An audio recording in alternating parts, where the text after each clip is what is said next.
Una, la de Elías, cuando estaba en la casa de la viuda de Sarepta.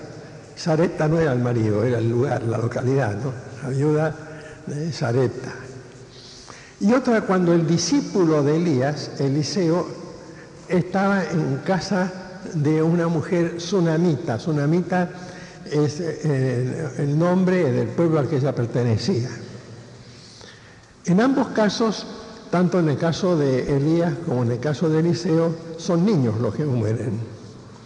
Y el profeta Elías va y resucita al hijo de la viuda de Sarepta, y el profeta Eliseo va y resucita al hijo de la sunamita. Estas historias las encuentran, la primera en el primer libro de Reyes, la segunda en el segundo libro de Reyes, después las buscan ustedes. Dejando el Antiguo Testamento, en el Nuevo Testamento tenemos 3 resurrecciones concretas, descritas, en cuanto a lo que hace Jesús. Hay más, ojo, pero en cuanto a la participación directa de Jesús.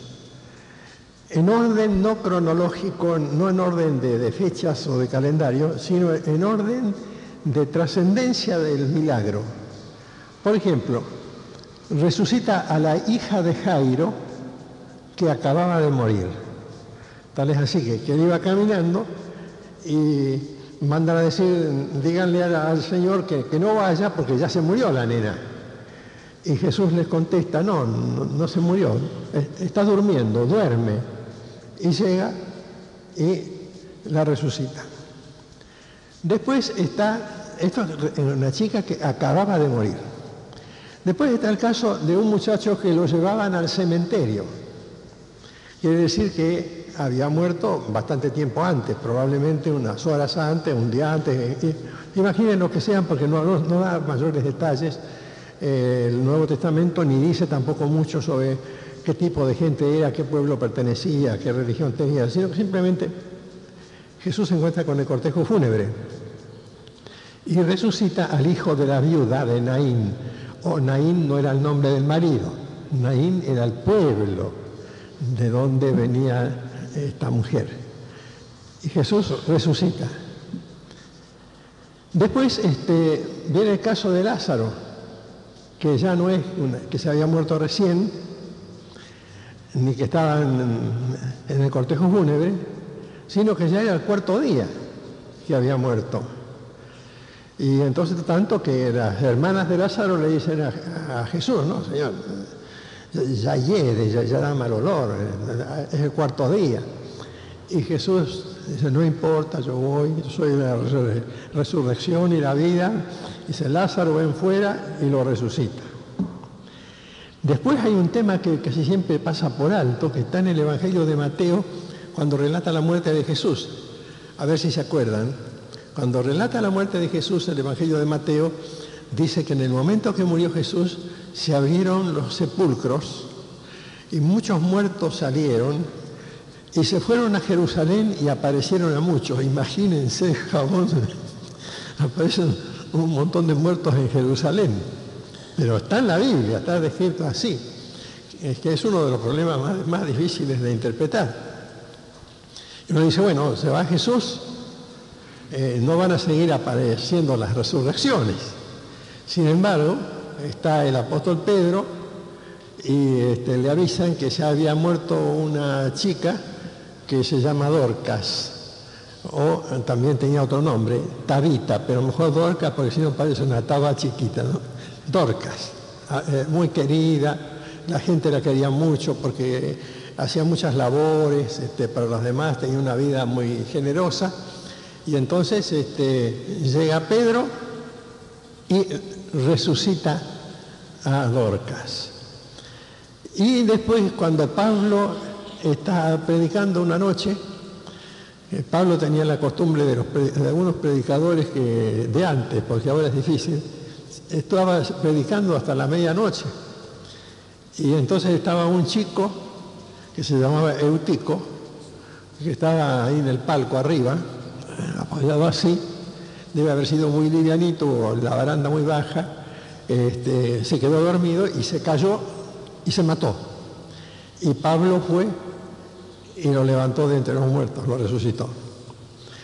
Todos estos casos de resurrección están en la Biblia y no tienen nada que ver con esta doctrina de la primera resurrección. Ojo con eso. Mientras ustedes están pensando en eso, hay otros casos interesantes en la Biblia. Por ejemplo, Enoc no murió.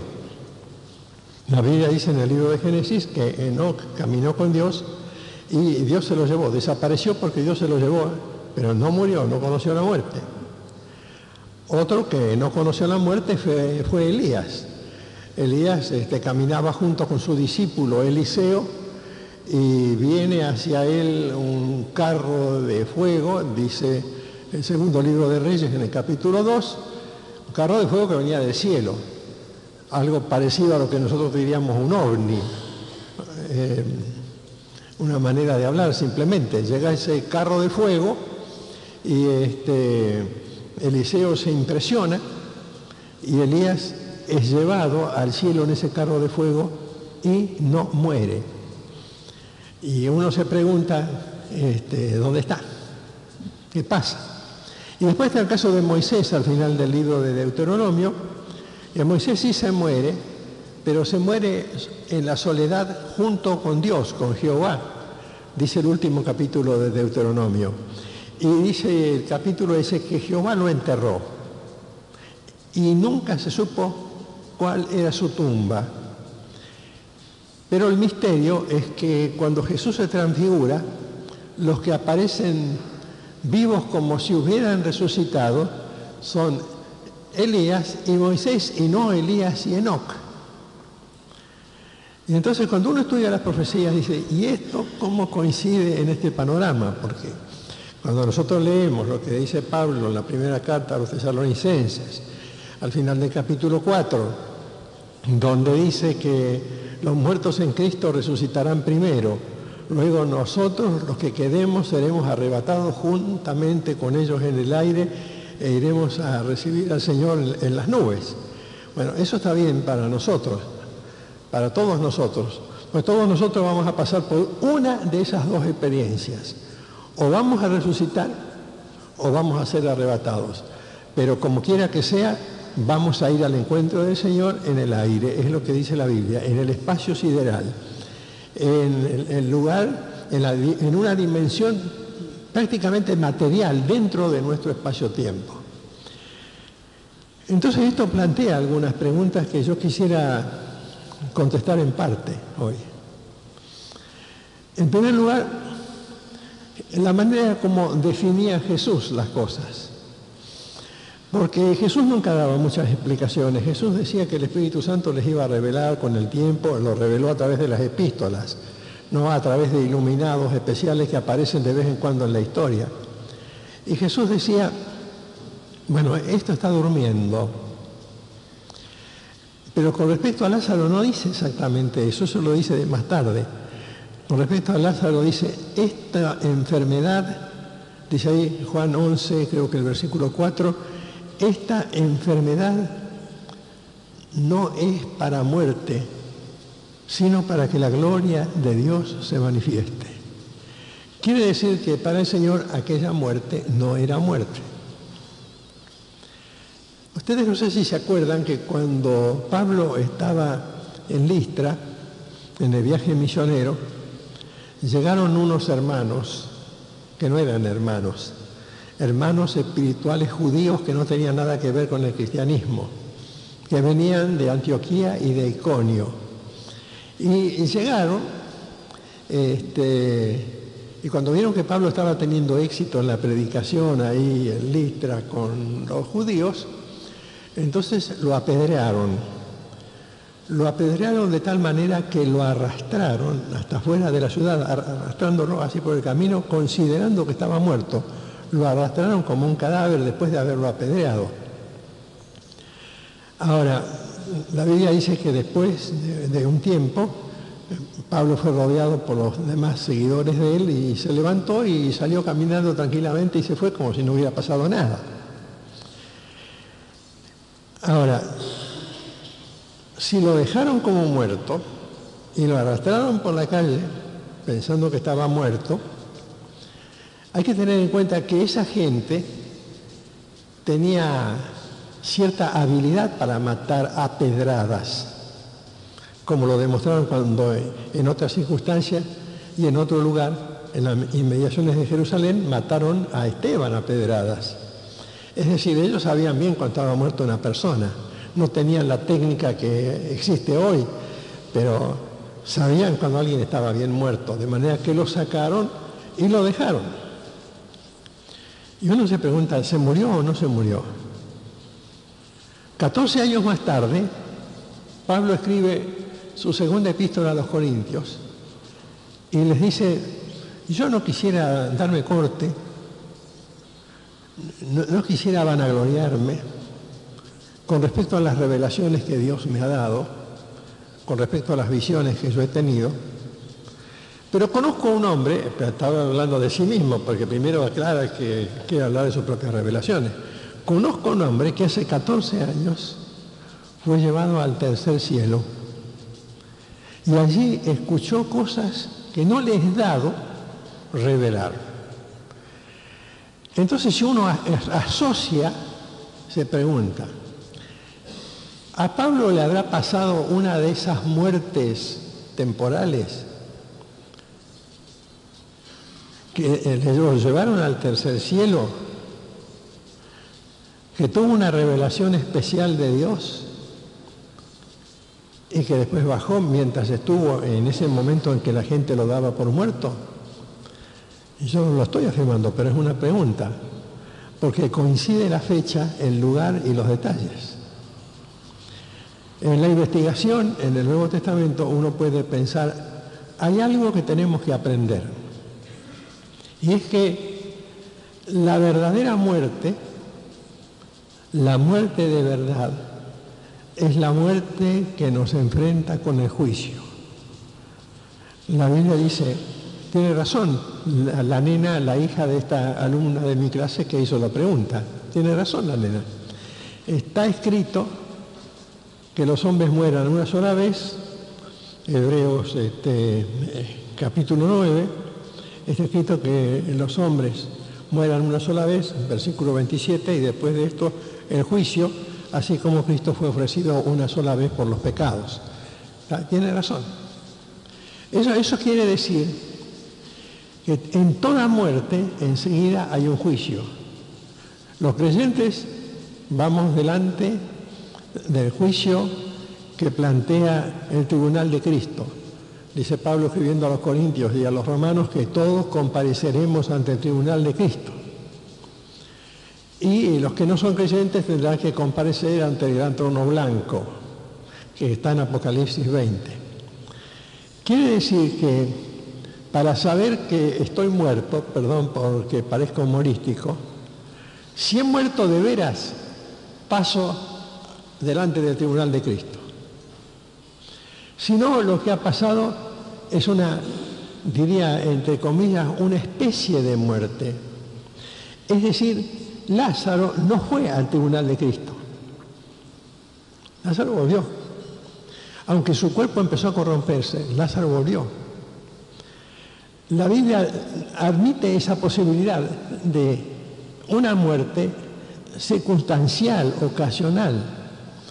Cuando se acerca a Elías al hijo de la viuda de Sarepta, o Eliseo al hijo de la Sunamita, o Jesús cuando se acerca a la hija de Jairo y le dice a la gente, por favor no molesten, porque no está muerta, está durmiendo. Por supuesto que estaba muerta, pero desde el ángulo de Jesús estaba durmiendo. La expresión es muy común en el Nuevo Testamento y se refiere a la muerte en muchos otros pasajes. Pero la manera como actúa Jesús ahí está diciendo, ustedes creen que está muerta, pero no está muerta. Cuando le dice a Marta y a María también, hablando de Lázaro, yo soy la resurrección y la vida, el que cree en mí, aunque esté muerto, vivirá. Pero está hablando de dos cosas diferentes. Hay una muerte ocasional, circunstancial, una muerte temporal y una resurrección temporal. Yo no puedo dudar de lo que dice la Biblia cuando afirma que el día que se murió Jesús, aunque esto sea macabro, para contarlo es macabro, es desagradable, es para una película de terror, es que hubo un terremoto, porque la Biblia dice que hubo un terremoto. A raíz del terremoto se abren las tumbas que estaban cegadas o cerradas con tremendas piedras, como la misma tumba donde había estado puesto Jesús, porque a la gente se la enterraba en cuevas tapadas con tremendas rocas. El terremoto rompe las rocas o las quita, y en vez de haber cadáveres ahí adentro, salen personas vivas. Uno dice, bueno, esto es un invento, una fantasía, un delirio. Y la respuesta es que nosotros no estamos familiarizados con lo que es el poder sobrenatural de Dios. Para Dios, el postrer enemigo que debe ser vencido, ¿cuál es? La muerte. Es decir, Dios tiene otro tipo de leyes. Voltaire, el famoso ateo, decía, cuando Dios hace un milagro, cuando resucita a un muerto, cuando sana a un enfermo, cuando detiene una tormenta, dice, Dios nos da un mal ejemplo, decía Voltaire, el ateo. ¿Saben por qué? Porque viola sus propias leyes, no respeta sus leyes. Entonces, si hace milagros, al sanar a un enfermo, al parar una tormenta, al alimentar a una multitud, Dios está violando las leyes naturales, decía Voltaire. Y los filósofos y teólogos cristianos de la época de Voltaire y después también le contestaron, no, usted está equivocado, es al revés. Cuando Dios hace un milagro, hace notar cuáles son las verdaderas leyes. Las verdaderas leyes son la sanidad, las verdaderas leyes son la vida. El verdadero propósito de Dios es que no haya muerte, el verdadero propósito de Dios es que no haya enfermos, el verdadero propósito de Dios es que no haya hambrientos, el verdadero propósito de Dios es que no haya convulsiones en la atmósfera que destruyan, que causen naufragios, que causen muertes, que causen gravísimos daños. El verdadero propósito de Dios es cielos nuevos y tierra nueva donde mora la justicia. Y por donde pasa Dios, esas cosas ocurren, porque nadie quedó muerto en presencia de Jesús. ¿Se dieron cuenta? Donde Jesús pasaba la vida. Él decía, yo he venido para que tengan vida y para que la tengan en abundancia. Donde Jesús pasaba la presencia del Creador mostrando lo que Él podía hacer. Y entonces no tenemos todas las respuestas. Deuteronomio capítulo 29, versículo 29, me lo mencionaron los chicos en la clase así, sin que nadie les dijera nada, ellos solo se acordaron, porque es fácil, Deuteronomio 29, 29. Las cosas secretas pertenecen a Jehová nuestro Dios. Las cosas que no se pueden revelar. Dios tiene conocimiento de cosas que Él sabe por qué las hace. ¿Por qué el señor Enoc no se murió? ¿Por qué el señor Elías, que tenía un carácter bastante insoportable, no tenía ninguna virtud, era bastante chinchudo Elías, y no se murió? ¿Y por qué no se murió? ¿Y por qué Dios lo llevó en un carro de fuego? ¿Y por qué está allá? ¿Y por qué la Biblia dice que un día volverá? Y bueno, la respuesta es no lo sé. Esas cosas secretas le pertenecen a Dios. Pero Dios con esas cosas continuamente está diciendo, yo estoy acá. Soy el soberano del mundo, tengo el imperio. Estos días yo he usado mucho la palabra imperio en el púlpito, porque es una palabra que usa el apóstol Pedro, por ejemplo, con mucho énfasis. La usa también Judas, tal vez con menos énfasis en la epístola de Judas. La palabra imperio se refiere a Jesús en el texto original, aunque yo no soy un experto en griego, se refiere al hecho mismo de Jesús como emperador, va más allá del reino de Dios en la tierra, va al imperio de Jesús en el universo, es decir, por encima de todas las leyes que nosotros podamos concebir, leyes científicas, leyes de la naturaleza, leyes que nosotros declamamos, leyes en las que nosotros pensamos y que continuamente hay que cambiar. Hay que terminar, por son 9 menos cuarto. Yo me acuerdo que a principios de siglo, yo no vivía todavía, a principios del siglo pasado, pero estaba ese famoso físico Simon Newcomb. Era en aquella época el Alberto Einstein de entonces, ¿no? Era uno de los hombres de mayor autoridad científica en el mundo, Simon Newcomb. Ahora nadie lo conoce ya, porque lo que él decía pasó de moda de tal forma que en aquella época había que repetir lo que él decía para poder aprobar las materias en la escuela, o en la universidad en 1910, por ahí. Si alguno dice ahora lo que decía Newcomb, lo echan de patada de la universidad. Porque Simon Newcomb decía, es imposible que el hombre sea capaz de crear un aparato que vuele, porque cualquier aparato que vuele va a ser más pesado que el aire, y por más resistencia que ofrezca el aire, el aparato indefectiblemente va a caer, y hacía las fórmulas, ¿no? Y yo no conocí ese tipo de enseñanza personalmente, pero sí vi los libros que enseñaban eso, las teorías de Newcomb. Se perdieron. La ciencia siempre queda atrás. Dios queda adelante y nos va diciendo, donde yo paso, hay vida. Hay vida en abundancia. Y si puedo dar una relación entre esto y las profecías, tiene que ver con las profecías, porque entonces puedo decir, todo esto era una preparación para la primera resurrección. Era como tantas cosas que están en la Biblia, como lo que se llama tipos y antitipos de acontecimientos y hechos que van a ocurrir. Dios estaba mostrando, es posible que los muertos resuciten, y van a resucitar.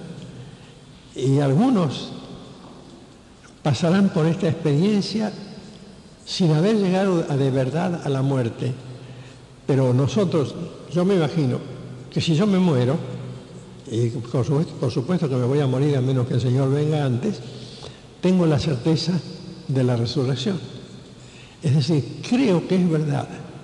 Y creo que es verdad que por haber aceptado a Cristo, voy a ir al tribunal de Cristo y no al juicio del gran trono blanco, donde irán definitivamente los perdidos y experimentarán la segunda muerte.